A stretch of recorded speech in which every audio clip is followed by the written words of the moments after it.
the discrepancy between PECOTA projections, which just came out, and win totals that are posted at most of the major books now.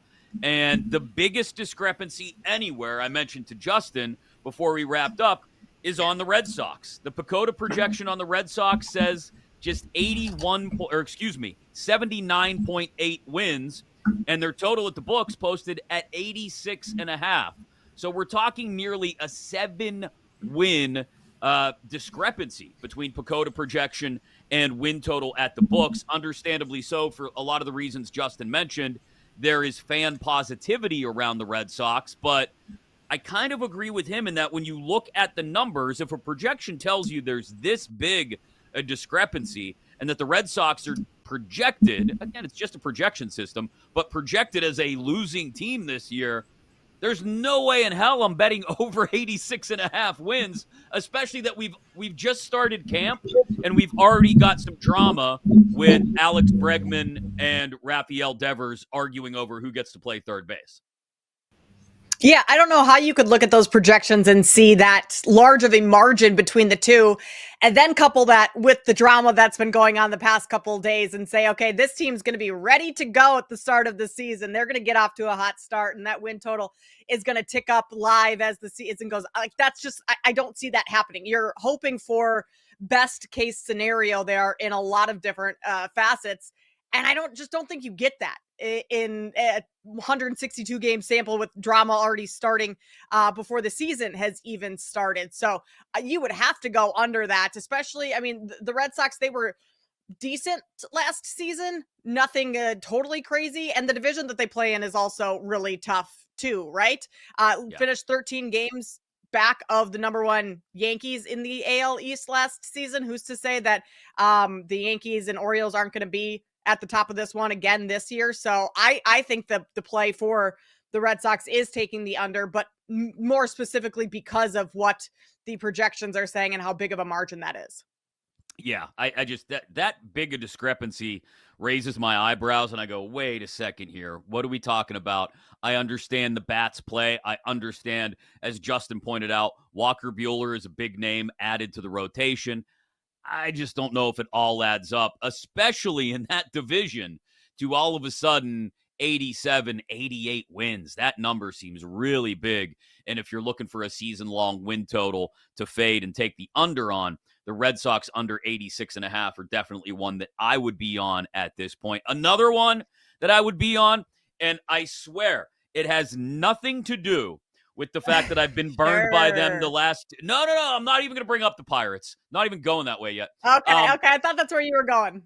I usually would be. Don't worry. I might save it if we have time at the end of the segment to just bag on the Pirates. But no, I'm going to go to the other side of the Commonwealth.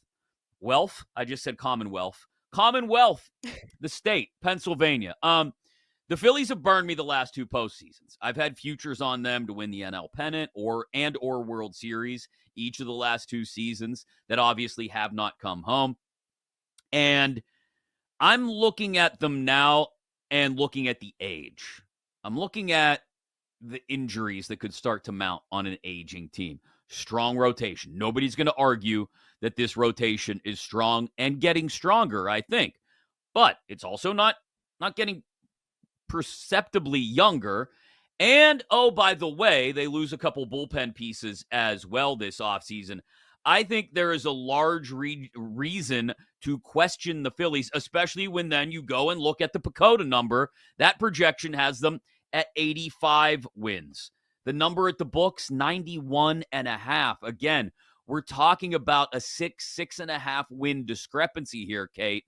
And when I look at the Phillies, look, I love watching Bryce Harper play ball. They are a fun team to have a bet on because they're just fun to watch. They are. Harper is a big part of that. Schwarber, every personality on that team and in that clubhouse.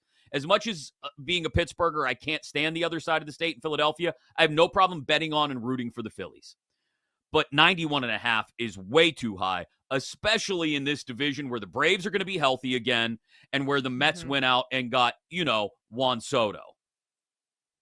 Yeah, that's the biggest thing is how banged up was Atlanta all season long last year. I mean, the Braves from the very start of the season, they had some top tier players out of the lineup for a significant amount of time, lost some guys for the full season. That Atlanta team's going to be significantly better this season. So, and then to your point about Juan Soto and the Mets, I mean, you have to imagine that he's going to bring a couple more wins to that team. Um, the the what I was going to say, Wizards, Washington Nationals, their projection. Equally Yeah, we're not throwing bad. the I Wizards. mean, bad teams either Equally way. bad.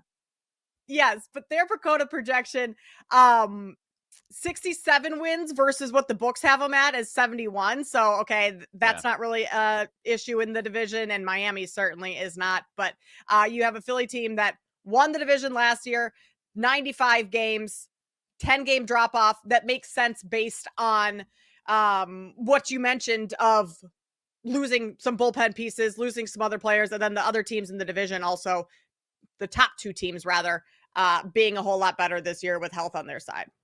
Yeah, that both of the East divisions are just stacked. Like, I have Toronto listed as a team to eye up the over on. And I know the Vlad thing. He's gonna play out the final year of his deal. They weren't able to come to an agreement on an extension. Talked about it yesterday. We'll let you hear the sound a little bit later in the show before we get our guy Kenny Ducey on to talk both MLB and NBA. But you know, I think Justin Perry, when he was on a moment ago, brought up a good point. It's contract year now for Vlad, and I think with a guy who we've seen, it's been kind of a roller coaster throughout his career. Some years he's not healthy, he's not as consistent. Other years you get like what we had last year, where he is close to MVP level. And I think you're going to get maybe one of the best years of Vlad Guerrero Jr.'s career this year if he stays healthy in Toronto. A big reason why, despite most of these guys, Bichette, Biggio, Guerrero, not panning out the way maybe they thought they would, other than Guerrero, and certainly not panning out long term with a deal getting done, it looks like, the way they wanted to in Toronto. Blue Jays over 78.5 when their projection is at 85 feels like a good bet as well. One other over I had an eye on that I wanted to bring up, and then whatever win totals or futures you've got in mind, Kate, please throw at me. The Texas Rangers regressed in a huge way last year. I think it was a little bit of a hangover, to be honest. And they've got young pitching that's being developed in Jack Leiter, Kumar Rocker. We'll see if Jacob deGrom needs to be held together with duct tape and bubble gum and paper clips, MacGyver style. But aside from him, I like Leiter a lot. I like Rocker. I like the idea of this Rangers team finding some equilibrium after that World Series hangover last year. Again, another team with a large spread in PECOTA projection. Right now, they're projected to be the best team in the AL West, 90.5 wins. Their number at the book, 85.5. That gives me a good feeling about an over bet on the Rangers sort of finding their level again this year. All right, Chris, I'm going to throw a couple at you here. The both Chicago teams. Let's talk about them for a second. Yeah. The Cubs, I feel like every year the Cubs are projected to win the NL Central, right? Like they are the team that's supposed to be atop of that division. Their win total on or projected win total on PECOTA is 91, whereas other books have them at 85.5. That's a pretty big difference. And what do we see almost every season? It feels like the Cubs are projected to win the division, and Milwaukee somehow in the second half of the year comes up and just takes it every single season. So Justin Turner, is he moving the needle enough for you where this win total should be higher than what the books have it as? I don't think so. Yeah, I'll be honest.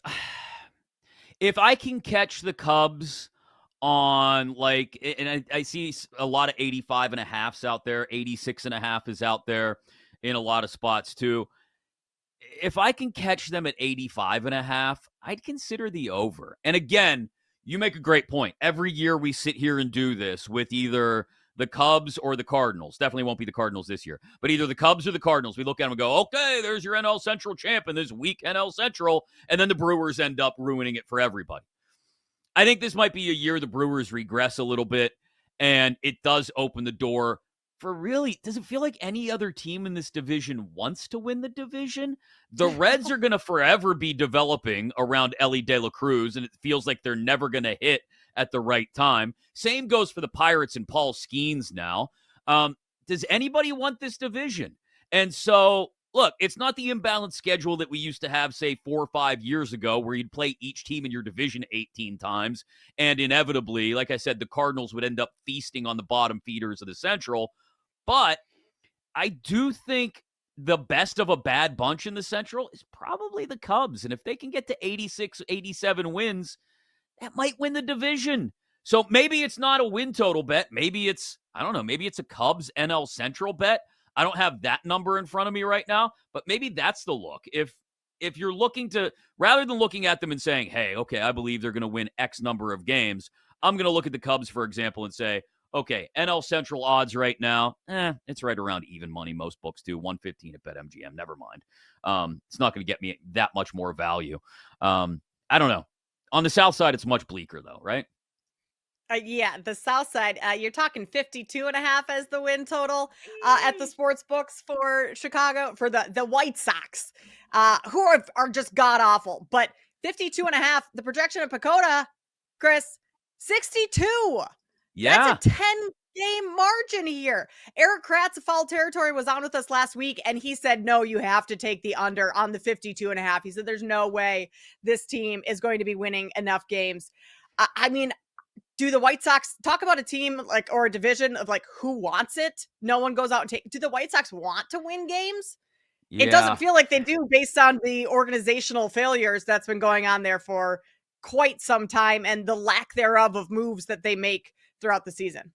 So this feels like a spot where I am going to pay for it in September, but I'm going to ignore what all my friends from Chicago are telling me, what Kratzy is saying, what everything else is telling you about the White Sox. I mean, Jerry Reinsdorf still owns them, right? Yeah, like we shouldn't bet the White Sox. No. But over at 53.5, 53.5, Kate. Heck, I could knock a win off that and still get minus 125 if I went over 52.5 at BetMGM. But that's still, they had 41 wins last year, Chris. That's still almost 10 more than they had a season ago. I just don't get. Now, this is where you have to look at Pacoda and say it's a neutralizing projection system. Like, it brings things in from the extremes. That doesn't explain the 103.5 win projection for the Dodgers. Maybe the Dodgers are just that damn good after they spent $400 million this winter. Could be. So maybe that explains the White Sox at 62 wins. But then, like, you see Colorado at 54.5 wins projected by Pacoda, and you go, okay, well, they're not projected as the worst team in baseball, if nothing else, the White Sox. And I'm tempted to go with the over. I don't know why, just because I can't believe that they'd be that bad again. But you're right, it's a 10 or 11 win improvement over last year, maybe 12 wins, depending on the number you find out there. So maybe I should stay away from it. I'll tell you one. I think. Go ahead. Yeah, go ahead. No, you go. No, I was just going to say, I'll tell you one that I will happily take the under on. My Pittsburgh Pirates, ladies and gentlemen, 76.5 wins. But you've got Paul Skeens. You've got Livy Dunn. We've got Paul Skeens. We've got Livy Dunn. Livy isn't winning any games. Livy's not winning us any games, and Skeens, even if he makes 30 starts this year, there's 132 other games. And even if we love Jared Jones and the taco meat poking out of the top of the jersey, right, the chest hair, even if we love the young starters coming up out of Indy, they have literally, I shouldn't say literally nothing. The middle of the lineup is bereft of any power. You have a couple decent hitters. You got Brian Reynolds in the mix. Okay. Other than that, when your third baseman for the last half decade is a guy capable of maybe 15 homers in a year in Ke'Bryan Hayes, that Gold Glove, that's not going to score runs for you guys. I'm sorry. It's just not. And so under 76.5 for the Pirates. They're a 72 to 75 win team. A full season of Skeens or not, they just don't have the bats. When your big offseason acquisition is Tommy Pham, you're probably in trouble.